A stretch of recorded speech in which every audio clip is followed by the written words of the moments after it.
மாண்புமிகு அமைச்சர் மாண்புமிகு அமைச்சர் அவர்களே, கோயம்புத்தூர் மாவட்டம் மலுமிச்சம்பட்டியில் அமைந்துள்ள தனியார் கல்லூரி மாணவர் அமுதன் கொலை சம்பந்தப்பட்ட விஷயத்தில் கடந்த 10/8/2026 அன்று கோயம்புத்தூர் மலுமிச்சம்பட்டியில் உள்ள தனியார் கல்லூரியில் 3ஆம் ஆண்டு பயின்று வரும் 19 வயதுடைய மாணவர் அமுதன் அதே கல்லூரியில் பயிலும் சக மாணவர்களால் தாக்கப்பட்டு உயிரிழந்த சம்பவம் தொடர்பாக காவல்துறையின் முதற்கட்ட விசாரணையில் 9/8/2026 அன்று இரவு 8 மணி அளவில் 2ஆம் ஆண்டு பயிலும் அமுதனின் நண்பர்களும் 4ஆம் ஆண்டு பயிலும் சில மாணவர்களுடன் இடையே ஏற்பட்ட தகராறு காரணமாக 4ஆம் ஆண்டு பயிலும் மாணவர்கள் 2ஆம் ஆண்டு பயிலும் மாணவர்கள் மீது முதலில் தாக்குதல் நடத்தியதாக தெரிய வருகிறது.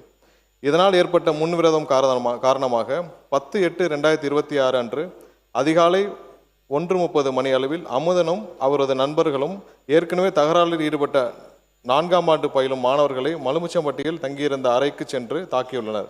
இதனைத் தொடர்ந்து ஒத்தைக்கால் மண்டபம் பூங்கா நகரில் உள்ள மற்றொரு அறைக்கு சென்று அதிகாலை 5 மணி அளவில் அங்கிருந்த மாணவர்களை தாக்கிவிட்டு கைபேசிகளை எடுத்துக்கொண்டு கார் மற்றும் இருசக்கர வாகனங்கள் தப்பிச் சென்றுள்ளனர். காயமடைந்த மாணவர்கள் தனியார் மருத்துவமனையில் சிகிச்சை பெற்றுள்ளனர். மாண்புமிகு பேரவைத் தலைவர் அவர்களே, மேற்கண்ட தாக்குதலுக்குள்ளான மாணவர்கள் அமுதனையும் அவரது நண்பர்களையும் 10/8/2026 அன்று காலை 8:30 மணி அளவில் வழிமறித்து தாக்கியுள்ளனர். இச்சம்பவத்தில் காயமடைந்த ஒருவர் அங்கிருந்து தப்பிச் சென்ற நிலையில் மேற்படி மாணவர்கள் அமுதனை தொடர்ந்து தாக்கிவிட்டு அவரை சுமார் 10:30 மணி அளவில் இருசக்கர வாகனத்தில் அழைத்து சென்று மலுமிச்சம்பட்டியில் உள்ள அமுதனின் நண்பரின் அறையில் விட்டு சென்றுள்ளனர். சுமார் மதியம் 3 மணி அளவில் அமுதன் மயக்க நிலையில் இருந்ததைக் கண்டு அவரை தனியார் மருத்துவமனையில் அனுமதிக்கப்பட்ட நிலையில் அவரை பரிசோதித்த மருத்துவர் அவர் ஏற்கனவே இறந்து விட்டதாகவும் தெரிவித்ததோடு காவல்துறைக்கு தகவல் தெரிவித்துள்ளார். அதனைத் தொடர்ந்து அன்றைய தினமே கோயம்புத்தூர் மாவட்டம் செட்டியபாளையம் காவல் நிலையத்தில் பல்வேறு சட்டப்பிரிவுகளின் கீழ் 2 வெவ்வேறு குற்றவியல் வழக்குகள் பதிவு செய்யப்பட்டுள்ளன.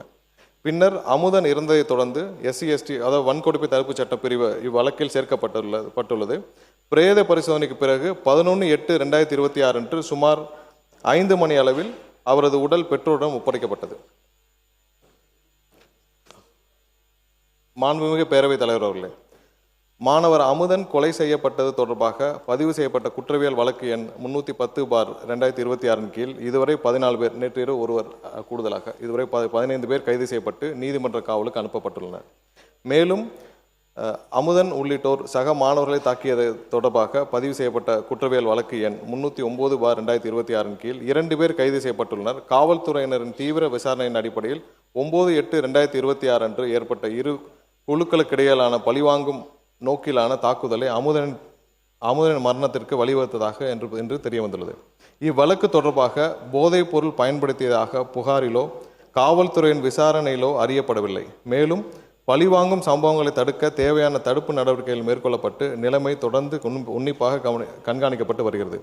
மாண்புமிகு முதலமைச்சர் அவர்களின் ஆணைக்கிணங்க மாணவர் அமுதன் இறப்பின் காரணமாக துயரத்தில் இருக்கும் குடும்பத்தினரே மாண்புமிகு சமூக நீதித்துறை அமைச்சர் திரு வன்னியரசு அவர்களும் மற்றும் மாண்புமிகு பிற்படுத்தோர் நலத்துறை அமைச்சர் திரு வி சம்பத்குமார் அவர்களும் 15/8/2026 சனிக்கிழமை என்று நேரில் சந்தித்து ஆறுதல் தெரிவித்தனர்.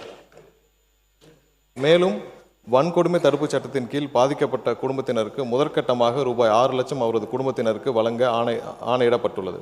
மாண்புமிகு பேரவைத் தலைவர் அவர்களே, இந்த வழக்கை பொறுத்தவரை போதைப் பொருள் பயன்படுத்துவதை பார்த்து காவல்துறையிடம் புகார் அளித்தவர்களின் விவரங்களை காவல்துறையினர் சம்பந்தப்பட்ட நபர்களும் தெரிவித்ததாகவும் அதன் காரணமாக புகார் அளித்தவரை சரமாரியாக தாக்கப்பட்டு உயிரிழந்ததாகவும் எதிர்க்கட்சி உறுப்பினர்கள் தெரிவித்துள்ளபடி எந்த ஒரு சம்பவமும் இவ்வழக்கில் நடைபெறவில்லை என்பதை தெளிவுபடுத்த விரும்புகிறோம்.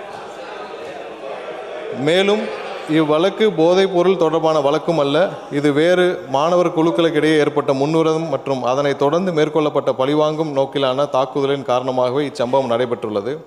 எனவே உண்மை நிலவரத்திற்கு மாறாக இவ்வழக்கை போதைப் பொருள் தொடர்பான சம்பவமாக சித்தரித்து வழக்கின் உண்மைத்தன்மையை திசை திருப்ப வேண்டாம் என்பது இந்த நேரத்தில் தெரிவித்துக் கொள்ள கடமைப்பட்டுள்ளேன்.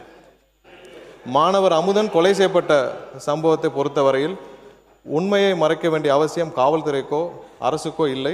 இவ்வழக்கில் காவல்துறையினர் எந்தவித காலதாமதமின்றி SC/ST அதாவது வன்கொடுமை தடுப்பு சட்டம் உள்ளிட்ட பிரிவுகளின் கீழ் வழக்கு பதிவு செய்து குற்றவாளிகளை விரைவாக கைது செய்யப்பட்டுள்ளனர். இவ்வழக்கினை தொடர்ந்து கண்காணித்து 3 மாதத்திற்குள் குற்றப்பத்திரிகை தாக்கல் செய்து இவ்வழக்கில் தொடர்புடையவர்களின் மீது துரித நடவடிக்கை எடுத்து உரிய தண்டனை பெற்றுத்தர மாண்புமிகு முதலமைச்சர் அவர்கள் ஆணையிட்டுள்ளார்.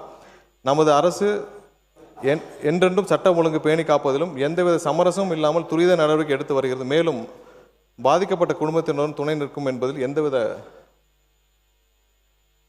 என்பதை தெரிவித்துக் கொள்கிறோம். மாண்புமிகு பேரவைத் தலைவர் அவர்களே, பள்ளிகளிலும் கல்லூரிகளிலும் மாணவர்களுக்கிடையே குழுக்களாக நிலவும் கருத்து வேறுபாடு மற்றும் மன மாச்சரியங்களை கலைந்து ஒற்றுமை உருவாக்கிடும் வகையில் மாணவர்களை நல்வழிப்படுத்திடவும் ஒவ்வொரு பள்ளி மற்றும் கல்லூரிகளிலும் ஆசிரியர் ஒருவர் ஸ்டூடெண்ட் கவுன்சிலராக உள்ள முறையை மேம்படுத்தி வேற்றுமலை கலைந்திட நிலையான வழிகாட்டு நடைமுறைகளை